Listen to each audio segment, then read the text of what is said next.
আসসালামু আলাইকুম রহমতুল্লাহ। আজ বাংলাদেশে দেখা যাচ্ছে যে অনেক জায়গায় ইজতেমাইভাবে আল্লাহর রহমতের বৃষ্টির দোয়া করানো হচ্ছে।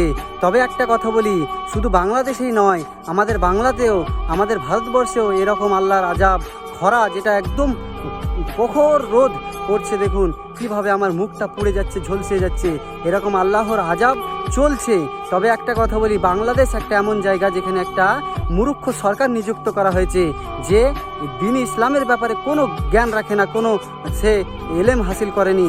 অতএব সেখানে যেই হক্কানি আলেম ইসলামের ব্যাপারে ইসলাম প্রতিষ্ঠিত করতে চায় এবং দিন ইসলাম প্রচার করতে চায়, হক কথা বলতে চায়, সরকারের বিরুদ্ধে অবশ্যই বলবে না কেন, কারণ সরকারই তো একটা মূর্খ। সেই ব্যাপারে যদি কিছু বলতে চায়, তাকে সারাটা জীবন কাটাতে হয় কারাগারে। আর এরকম একটা জায়গা যেখানে হক্কানি আলেমের কোনো সম্মান নাই, সেইখানে আজাব আসবে না তো আসবে কোথায়? আল্লাহু আকবার।